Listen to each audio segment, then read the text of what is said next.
Bonsoir. Que peut-on faire dans une ville sans route? La réponse, c'est pas grand-chose, sinon rien.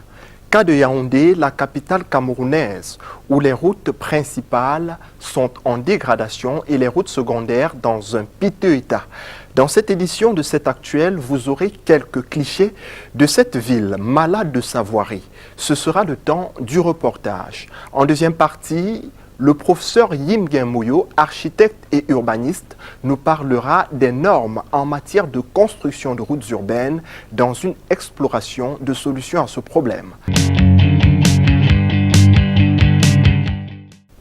C'est connu des usagers. Il est difficile de faire 2 km de route dans la ville de Yaoundé sans se heurter à un obstacle.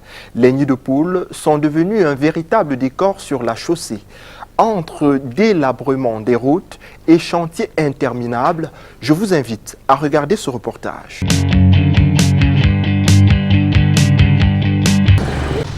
C'est un parcours du combattant sur cette route qui relie la banlieue Nkwaban à la ville de Yaoundé. Ici, le fort trafic de véhicules a abîmé la chaussée, transformant la circulation en une véritable épreuve.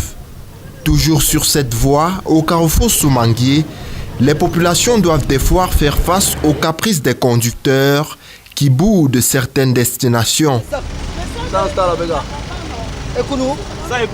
Pourquoi vous n'allez pas à Ekounou? Il y a beaucoup de personnes qui veulent aller là-bas.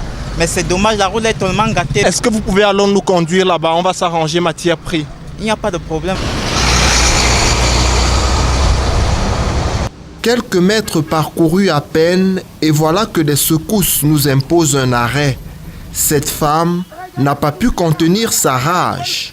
Vous les Camerounais là, nous payons les impôts et vous nous laissez la piste comme ça. Nous sommes les chiens ou nous sommes les porcs.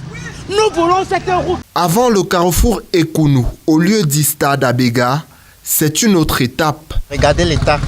Quand je vous disais, si ce n'était pas une cousine, on ne pouvait pas venir ici là. Regardez, on ne parvient pas à rouler. Le mauvais état de la route ici a même amené le footballeur Roger Mila à faire une promesse de réhabilitation en la mémoire de son coéquipier parti il y a plus de 2 ans. Autre lieu, même calvaire, au quartier Nkolmeseng, les réalités sont visibles. La route construite il y a 14 ans et rénovée 2 fois de suite est à nouveau dans un piteux état.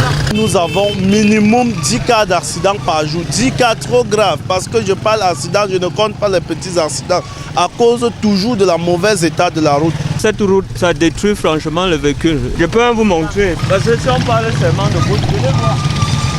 Parce qu'à mesure qu'on roule là, vous voyez, ça découpe même la voiture.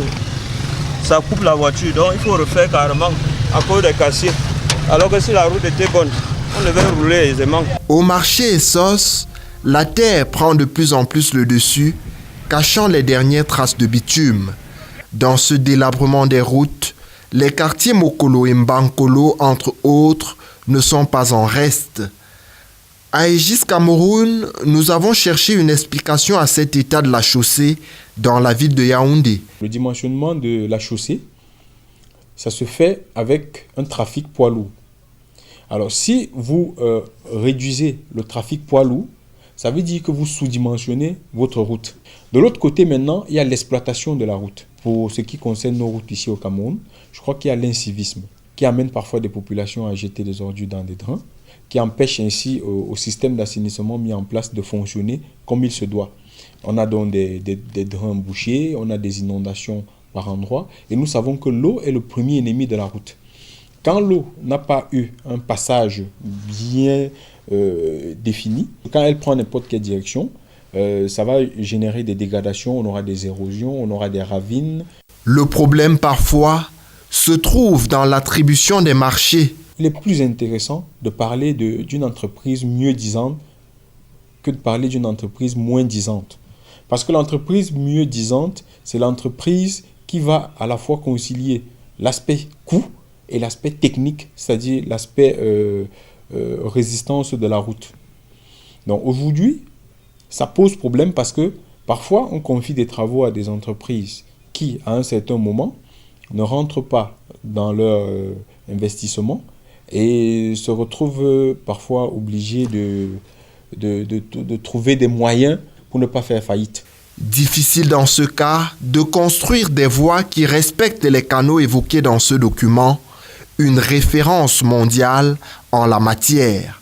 À Yaoundé, des chantiers routiers sont en cours. Le carrefour Mvok Atanambala à l'entrée sud de la ville, financé par le plan d'urgence pour l'accélération et la croissance économique. Ce plan doit également réhabiliter 40,5 km de routes dans la ville, lesquelles le ministère de l'Habitat et du Développement urbain ainsi que la communauté urbaine de Yaoundé refusent d'aborder la question. Et pendant ce temps, au terminus Mimboman, la route reste un véritable chemin de croix. Parlons des caractéristiques et méthodes d'entretien de route en zone urbaine. Nous recevons sur ce plateau de cet actuel le professeur Théophile Yimgen Moyo. Professeur, bonsoir. Bonsoir. Vous êtes architecte et urbaniste, mais également un usager de la route. Quand vous parcourez les routes de la ville de Yaoundé, quelle appréciation faites-vous de leur état?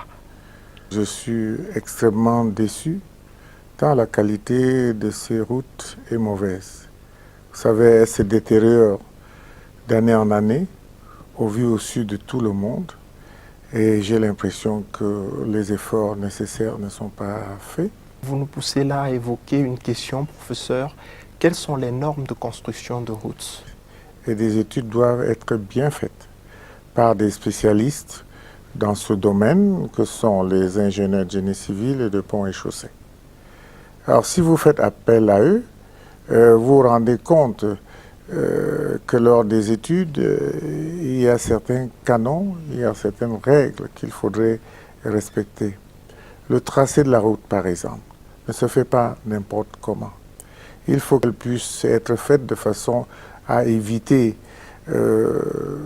des écueils au niveau des freinages, au niveau des tournants, pour que l'usager de la route puisse aller paisiblement. La route urbaine qui est bien faite, qu'est-ce qu'elle comporte? Non, vous savez, les routes urbaines ne sont pas forcément bien faites. Je dis qu'il faut bien les faire. Mais lorsqu'elle est bien faite, on est en sécurité. Mais vous voyez bien souvent que qu'en temps de pluie, lorsqu'il y a un petit trou dans une route, vous apercevez tout de suite qu'il y a la terre. Or, ça veut dire que toutes les sous-couches n'ont pas été mises en œuvre. Et à qui la faute de cette peut-être légèreté dans le travail? Mais c'est la faute est à la personne qui doit réaliser la route. Ça veut dire les entreprises de route. Car je n'imagine pas un instant, comme je vous l'ai dit au début, que les études sont faites par des ingénieurs chevronnés, qu'elles soient mal faites. Mais lorsqu'elles sont bien faites, il faut en plus que la réalisation se fasse dans de bonnes conditions et respecte aussi les normes.